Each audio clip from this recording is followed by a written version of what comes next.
Welcome to another video from me, Christina Juppe, an animal communicator. And in this video today, I want to discuss a little bit the communication with wildlife. Is communication with wildlife equally effective and possible? Can we get good results? What's perhaps the difference between wildlife and domestic pets? I will start off by saying yes, absolutely. Communicating with wildlife, with wild animals, so to speak, is just as possible than it is with domestic pets. The procedure is exactly the same. I suppose the main difference is that with wildlife, we don't need an owner's permission. We don't need to discuss anything with an owner.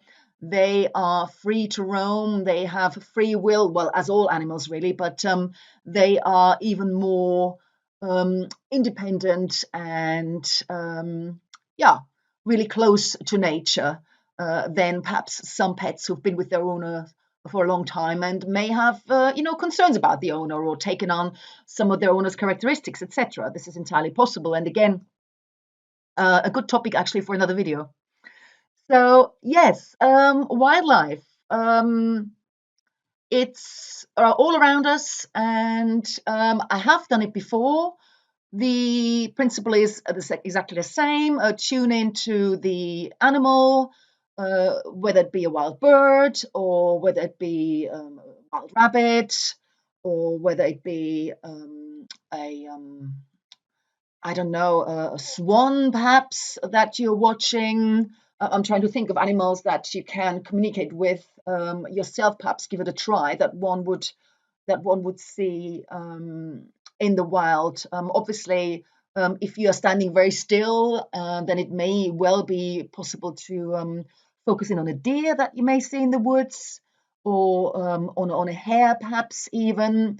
But I guess birds spring to mind because there's so many, and hopefully many around you as well. And I will give you an example. I had a communication with a little wren recently. So we have a porch, and we live in a thatched property with a little porch. And there has been a wren nesting among on this porch for a while. Then the wren sadly died. We found it in front of or down below the nest. It may have just been natural causes. It looked pretty unharmed. So basically, from what I know, is that wrens build more than one nest. So it's possible for the males to have a little man cave. And lo and behold, some weeks later, we noticed another wren coming in and out and clearly starting to build a nest again. But you know, this nest is right in our porch, so in front of our front door, and it's amazing how much poo a little wren can produce and how much mess he can make. There's leaves and little bits of moss and all that, and quite a lot of bird shit, for want of a better word, considering it's such a small bird. So obviously it becomes unhygienic after a while because you step in and out the front door, and we have to clear it up regularly. So my other half asked me to have a word with the wren. Could he perhaps poo out in the garden when he's flying out and about, and be sort of quite tidy or a little bit tidier with the nest? We don't mind him there at all. He's very welcome to build his nest, but could he perhaps fly out and then poo? And yes, be a bit more mindful with all his debris whilst building the nest. So I connected with this wren, just like I would normally do. I have no idea. I mean, they're very, very fast little birds. I've seen wrens before, so I just, pictured a wren in my mind and established connection and passed on the message. Obviously, as with any animal, as I've said earlier, they have free will. So whenever somebody says to me, "Can you please make sure that my pet or this animal does this? Because I don't want X happen. So can you tell him or her to do Z?" Well, it's a little bit like with humans. You can tell them, but there's no guarantee that they're actually going to do what you want because they're not robots. They're sentient beings. They may have a very good reason for doing what they're doing, or they may simply refuse. So anyway, I communicated with that wren, and he was like, "Oh, no one's ever told me like that before." I was thinking, well, not surprised. It's not what normally happens coming from humans.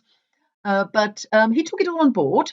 And I finished the conversation, and I wasn't particularly dogmatic or straight. I just said, please, could you, if possible, and so on. And lo and behold, ever since then, we haven't had so much poo and so much debris from the nest. I mean, one could argue perhaps the nest is really quite finished. I'm not sure. It looks still looks a little bit unstable to me, but certainly his bird shit has become less. So somebody could say, well, this is just coincidence, but I know what I know. And it may well be that the little bird has listened and said, okay, well, she's not asking something impossible. I'll just do what she says and continue living my happy life. And, everyone co creates in a happy fashion. So I'll keep a bit more of an eye out of it in the next few weeks and all that. But I can say that the bird shit in front of the door has definitely become less. So here is the answer to your question then. Just as possible to connect with a wild animal in your vicinity than it is with a domestic animal. I hope you enjoyed this video. Let me know what you want me to cover in terms of animal and nature communication. So far, I've covered animals, but I'll soon move on to perhaps getting messages and from trees, etc., plants, what we can pick up, etc. But yes, like this channel and subscribe if you want to be notified of new videos coming out. I'm doing them pretty frequently, and I look forward to seeing you in the next video. Bye.